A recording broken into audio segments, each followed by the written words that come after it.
এই দূরে আজকে বাইট হবে না, ইন্ডিভিজুয়াল বাইট আজকে পারবে না, সেটা হবে না, কিন্তু মানে বুমটা তো রাখতে তো হবে। বুম তো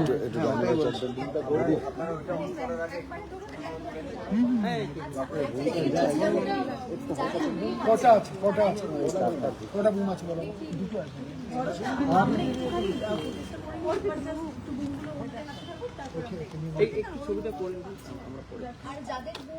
এই আমাদেরটা আগে করে নে বা ওদেরটা আগে করে দিতে বল, তাহলে দাদা না আগে করে নিক, আমরা পরে করছি।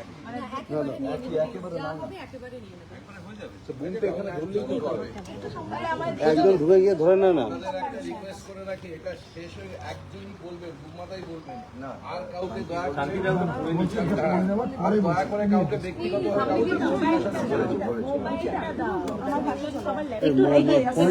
পিছিয়ে না গেলে কাউকে সবাইকে পাবে না, কিন্তু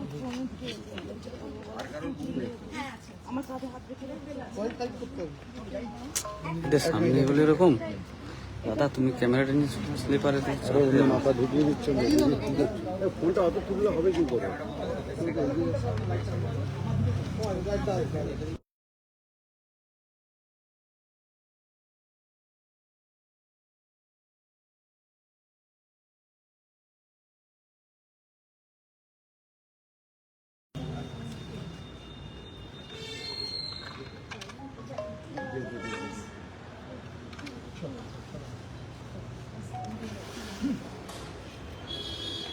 গত 29শে মার্চ 2026 ভোলে বাবা পারকারেবা নামক ধারাবাহিকের শুটিং চলার সময় আমাদের সকলের বন্ধু ও আর্টিস্ট ফোরামের সদস্য রাহুল অরুণোদয় বন্দ্যোপাধ্যায়ের আকস্মিক মৃত্যু ঘটে। আপনাদের অবগতির জন্য জানাই, এরপর থেকেই সোশ্যাল মিডিয়ায় নানান মতামত চলতে থাকে। এমতাবস্থায় আমরা আর্টিস্ট ফোরামের পক্ষ থেকে আইনি পরামর্শ নিয়ে সঠিক কী ঘটনা ঘটেছে তা জানতে চেয়ে ম্যাজিক মোমেন্টসকে একটি চিঠি দিই 1 এপ্রিল। তার উত্তর গতকাল পেয়েছি, যাতে আমরা সন্তুষ্ট নই। এমতাবস্থায় আমরা আবার আইনি পরামর্শ নিয়ে আগামীকাল দুপুরবেলা আর্টিস্ট ফোরামের তরফ থেকে আর্টিস্ট ফোরাম অফিসের সংশ্লিষ্ট থানায় এফআইআর অভিযোগ জানাতে যাচ্ছি রাহুলের মৃত্যুর পূর্ণাঙ্গ ও স্বচ্ছ তদন্তের দাবিতে।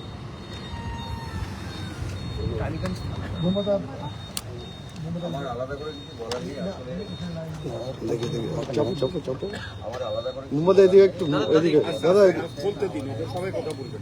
অনেকে আমি একটাই কথা বলছি, রাহুলের চলে যাওয়াটা তো খুব স্বাভাবিক নয় এবং মাথাটা তুলে না আমরা প্রথম তো দুদিন সময় লেগেছে, নানান রকম প্রশ্ন করেছেন অনেকে, এবং আজকে দাঁড়িয়ে যেটা আমরা বললাম সেটা একটা করতে, সেটাকে পুরোটা প্ল্যান করতে, সেটাকে জায়গায় আনতে আইন একটা এমনই জিনিস, তার নানান অনেকগুলো বাধা আছে, অনেক কথা, এবং আমরা এটাই করেছিলাম যেটা আগে সবসময় করে থাকে, একটি চিঠি, সেটা অবশ্যই আমরা পাঠিয়েছিলাম 1 এপ্রিল, এবং আমরা আশা করেছিলাম যে একটা মোটামুটি উত্তর পাবো, যেটা একটা পাই।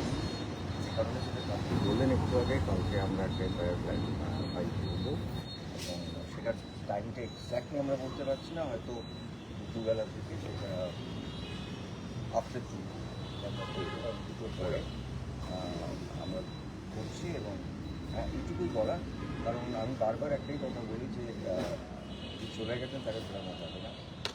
আমরা প্রচুর সময় নিয়েছি, এখানে অনেকের প্রশ্ন আছে, কিন্তু কিছু কিছু জিনিস থাকে, বিশেষ করে যেখানে আইন যদি হয়। আর একটা এটাও বুঝতে হবে যে আমরাও তো আঘাত পেয়েছি, আমাদেরকে আঘাত, আমাদেরকে কষ্টটা কাটাতে 2 থেকে 3 দিন লেগেছে বুঝতে যে রাহুল আমাদের মধ্যে, আর তার মধ্যেই এত কথাবার্তা, যাই হোক। কিন্তু আমরা চেষ্টা করব যে আসল ঘটনাটা জানতে, আমরা আপ্রাণ চেষ্টা করব, এবং তার জন্যে আমাদের পুরো আর্টিস্ট ফোরামের টিম, সেখানে যারা দাঁড়িয়ে আছেন তারা বুঝতেই পারছেন সারাদিন কাজ করেছেন। কিন্তু এইটার পেছনে যে মানে আমরা যেটাকে ব্যাক স্টেজে কী হয় বলি, সেখানে যে কত মানুষের কত পরিশ্রম করছে, অক্লান্ত পরিশ্রম করছে, সেটা সবসময় ভিডিওতে বা সোশ্যাল মিডিয়াতে হয়তো নাও বলা যেতে পারে।